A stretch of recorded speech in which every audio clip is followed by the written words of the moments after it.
Hello everyone, welcome to this video. This is sort of part two. This is the second part to a sort of video where I showed you how I set up these barge boards to basically allow for to allow the roof to be put on, but then allow the featherboarding to go up underneath afterwards.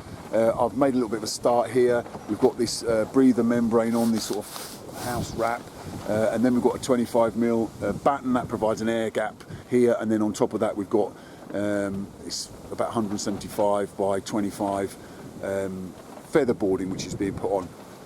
So what I've done here, and again, sorry, what I'll say is we're utilising the scaffold obviously to make it easier to do it, rather than have to board the whole gable end from the ground on a bandstand or ladders or something. So I have actually just sort of put some membrane on. I've put this piece of batten on, is actually just tacked this to the wall, and this is marked out at 600 centres, so it allows me each bit of batten I fix to the wall, I just put to my mark there and then plumb it upright and fix it. So what I then do, and again, whether I do that in this video or whether this video just sort of stick to how the boarding goes up underneath the back of the barge, I'm not sure. What I'll do is get a measurement from the bottom where the block work ends and the brickwork starts, and then I'll gauge all the way up till I get to sort of I'll gauge all the way up from the bottom, you can see down there, until I get to wherever my gauging mark will be here, and then I'll start a course of featherboarding from here, gauge it all the way up, cut it obviously up and into this gable and tuck it up behind this barge, and then when that's all done, the roof's finished, the scaffold's down, I can then just extend the battens here, I can extend the battens down to my start point at the bottom, and then just literally sort of almost backfill or fill all the boarding up and tuck the last board underneath the first board down here. Right, there we go. So all those battens are on now. I've just waiting for a box of additional screws to come because I've run out. So my builder is getting me some more screws. But in the meantime, while I'm waiting for those, I'm just going to show you how I go about sort of gauging this out. Now, what a lot of people can tend to do, this is like a 175mm featherboard. They just do a 150mm lap, so to speak, or he leaves a 25mm lap. They start from the bottom point and just do 150mm gauge all the way up and hope for the best where it comes round openings. I do it slightly differently because I like to have a full board across any openings. It just looks neater in my opinion. So basically what I've done here, I don't know if I can show you, there's a line, if I zoom that in, basically you can see here, you can see that, see there's a line there, that line is basically levelled back until it sits about 20mm below that lintel. So when the door goes in there, or the windows or whatever, there's bifolded doors in there, when the doors go in there, that featherboard will hang down 20 odd mil, it will be a nice straight line, zoom that back out again, be a nice straight line all the way down there, and then there'll still be slightly enough to get a little soffit up in there. That's my line where I want the bottom of the course to be, that runs across the top of the windows. And if I come down under the scaffold, you can see here that this is basically the bottom line, so this is where the block work ends and the brickwork starts. That's where the batten's going to end, or there's actually the end of the batten goes there, and then there's like a mesh membrane to allow air to go up but not insects, and then we're going to finish the board about 15mm below that. So basically I've taken a measurement between that mark there and that mark there, that's 1880mm, and then what I'll do is I'll divide that by, I'm aiming for around 150mm course, I'll divide that by 150, do some maths to get the exact coursing, and then that's what I'll course these all up. So we still get a decent overlap, but it basically means that the courses will work, so we get a full board across the top of those openings. So what I'm going to do now is cut myself, I've got a bit of timber here that I've cut, I'll mark my gauge out onto that bit of timber, orient it, I've snapped, as you can see here, I've pinged a chalk line along here, I'll put that gauging stick to here, well it'll actually be 15mm below there, temporarily fix it onto the wall there, and then what I'll end up doing is bringing a mark onto these battens here that I can start my first run of boarding from. And as I said, once we've boarded all the way up, when the scaffold's down, we can put the membrane on, battens on here, we can start from the bottom, and then when we get to here, the last board will just tuck under the first board and we can put a nail in it. Right, I'm just going to show you how I do the calculations of gauging this up. We've got 1880, we're looking for 150mm gauge ideally, so if we divide that by 150, it says we're going to have 12.5 courses. So let's round that up to 13 because we want to make the course smaller rather than bigger. We don't want to go over 150mm, we want to go below it. So if we just now divide, I forgot what the number was, what was it, 15? 150, sorry, losing it here. Yeah, 12.5. So if we divide that by 13, gives us a gauge. You see that? I hope you can see that. 144.6mm. So that is what our gauge is going to be. So if we go 144.6, and now what we can do is times that by itself, and we can mark it on this gauging rod, fix it to the, I don't know if you can see it now, down there. Fix it to that point I mentioned down there where the boarding is going to start, transfer it onto these battens here, and then that's where our first board is going to go. So pretty simple stuff. Okay, we're all set up now. I'll just quickly show you what I've done here. Here's the rod, and that's at 144.6 marks all the way up. As you can see here, this is the level line that I pinged all the way across. That's where the last batten goes. And obviously the first course of featherboard is going to hang down there by about 15mm. That's temporarily pinned to the wall. As you can see here, you see the marks on the gauging stick. I'll just zoom that in a bit. Can I zoom it? What's going on here? There you go. I've now transferred, you can see, I've now transferred the gauge mark onto the battens, leveled that all the way through. And basically that is where the bottom of our first course of featherboarding goes. And then what we can do is I'll then just make up a little pack or a little spacer with 144.6mm gauge in it, and we'll just work our way up. So yep, and then when we get to the top there, obviously we just cut the pitch on the top of the boards and tuck it up underneath that barge board. It's like a well-oiled machine. It's all going to plan. Let's quickly show you my gauging block. This is just a bit of 9mm ply. It's obviously an offcut from something I've done before. Just got a little sort of cut out in it the shape of the featherboarding, and make sure that's 100. And I've just modified this slightly. I cut a tiny bit off it. There it is, look.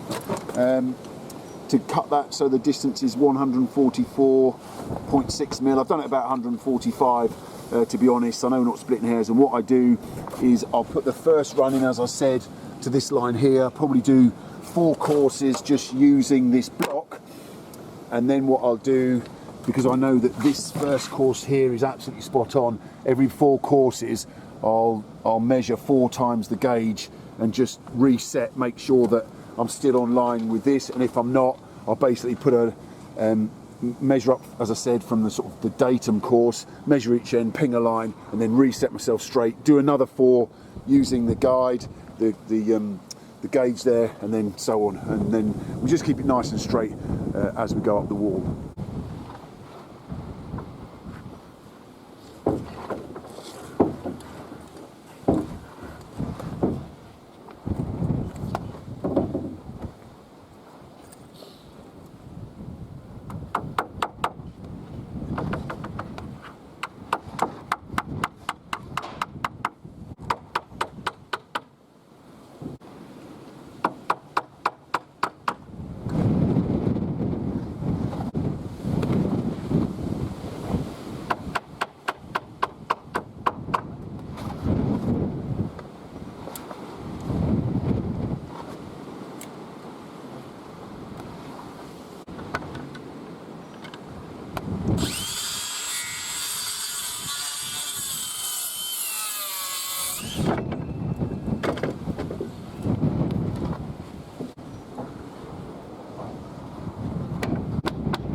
There, as you can see, oh,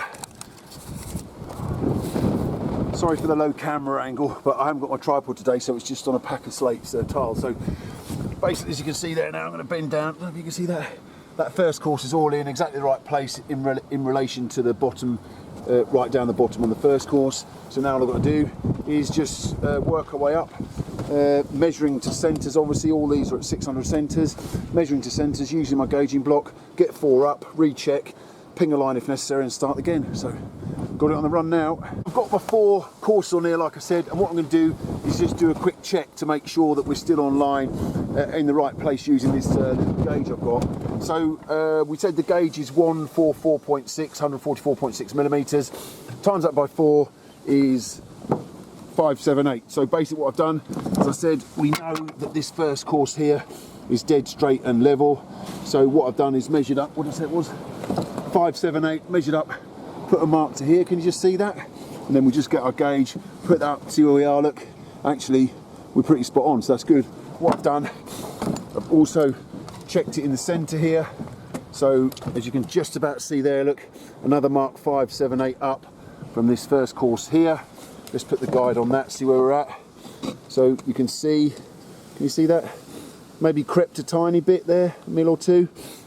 And then down this end, same again, measured up from this first course here, put our mark there. Let's put the gauge on that. Where are we? I'll try and do it so you can see. So we're just a little bit out the other way there. So that's all well within tolerance, because to be brutally honest, when the sun gets on this stuff, it can shrink up to 5 mil. So I think what I'll do, given that we're close enough to these marks and our original sort of gauging line of this one here, I think I'll do 2 or 3 more and then double check again, and we may have to then just get a measurement each end of the gauge, multiples of the gauge, snap a line and then start again. But no, it's working pretty well, and you can, if you're sort of reasonably accurate, you can keep it fairly on gauge just using these little spaces here. We've got all our full courses on. Well, we're still in fairly good shape in terms of our gauge. So we're just coming now to cutting the raking boards, or the ones with the pitch cut on. And this is where obviously each one of these boards gets shorter and shorter, so we get up the gable end quicker and quicker. Just going to show you quickly how I do it. Really quite simple here. Just put a couple of pins in. What, they're about 1.2 metres apart. A couple of pins in on gauge. You do that on the side of the gauging stick. Look there. Then this is, I think it's 22.5 degree pitch roof, so I've just set my roofing scale to 22.5 degrees. Put that cut on the top, on the end of this board here, and then a little mark down, look, 50 mil, and then all I've got to do is just slide it in, look. You can see, because I've allowed the right distance here, it slides in absolutely beautifully. I'm not having to hammer it in, or it's not loose. We just push it in until that 50 mil mark there is at the same level as the underside of the barge board, and then we'll go. This is the easiest way I find of measuring it. It's going to be quite difficult to try and hold a tape, and then literally come to the nearest full batten, put a mark on it, cut that, and then we can obviously fix that. Off we go and pretty much do the same on the other end. As I said, I have actually measured each end on my gauge off that first course and reset the line, because although up this end we're still absolutely spot on with the gauging rod, down this end you can just see there, look, we just wandered a little bit, not much, but obviously we don't want to get another 5 courses up. That could end up being sort of, what's that now, 4 or 5 mil, could end up being 10 mil. So just rejig that line, give something to reset. We'll go another 5 or 6 and then check it again. So we've come to the point where we're getting towards the end of this boarding out this gable, and it gets to the point now where each board will have the pitch of the roof cut on each end of it. Going to take a slightly different measuring approach here. Now what I've done is, as I showed you earlier, same thing on this end. I've cut the pitch on the end, marked down 50 mil. We'll slide that onto this nail, which is set at the gauge.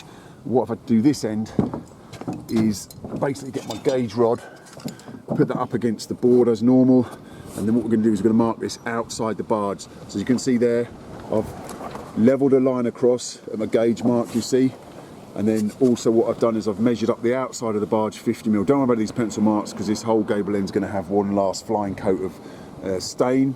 So basically what we can do now is slide in this board onto that nail, let it run past the barge, making sure the bottom is here, bottom point comes to this line, and then where those 2 lines meet we can make that mark. We can cut that on the end of the board, and then we know we can basically hopefully slide it far enough that way to get this end in, to slide it back, and it will be in the right position.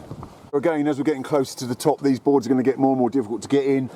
Measurement wise, obviously I'm not cutting the end first and shoving it up. What I'm doing is, as I said earlier, get the gauging rod up here, put the mark across, that's then 50mm up, so it gives us 1 point here to mark to, and do exactly the same on this end. We measure between those 2 points, cut the pitch on the end of it, and then we sort of slide one end in first, get it a bit further back, and then slide it back. But where we've got this 50mm tolerance here, where one of these boards hits these 62 noggins, what we have to do is slide it as far as it can one way, and then what I have been doing is just getting the hammer and just slightly teasing that out. We could always loosen one of these screws. I'm not going to. We've had success just teasing it forward with the hammer to get them in. But yeah, as we get to these last few, obviously they're going to get more and more tricky to get in, and we may end up having to put, I don't know yet, we may end up having to put a join on one to get the last row or two in, but we'll see. But we're nearly there now. It's looking really, really good.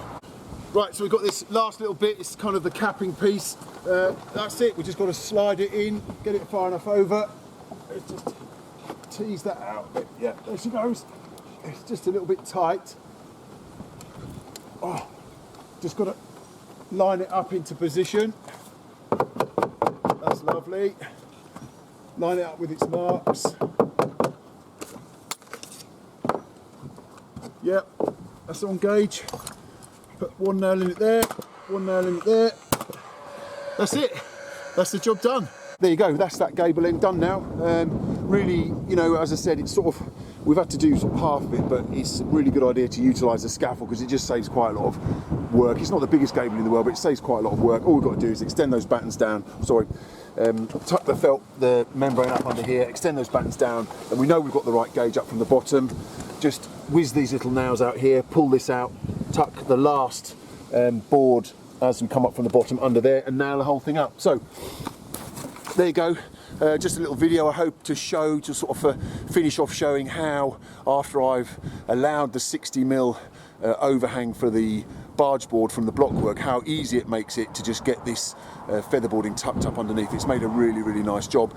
The decorator will come now, will give all this a flying, he'll give all this a flying coat, as I said, and that'll look really, really smart. And then when the scaffold goes down, we can get it finished. There you go, that's the end of this video. I hope you sort of found it interesting. Maybe not the most scintillating video I've ever done, but you know, there's a few bits and bobs in there that, you know, everyone does things differently. There's some things that someone might not have seen before. And again, I always welcome in the comment sections of my videos, if anyone's got any different ways of doing it, please leave it down in the comments and we can all sort of benefit from that. So that's that for this one. I've got some stud work to do in here. Whether or not I'll do a video, I don't know. But anyway, thanks for watching, and I'll see you on the next one.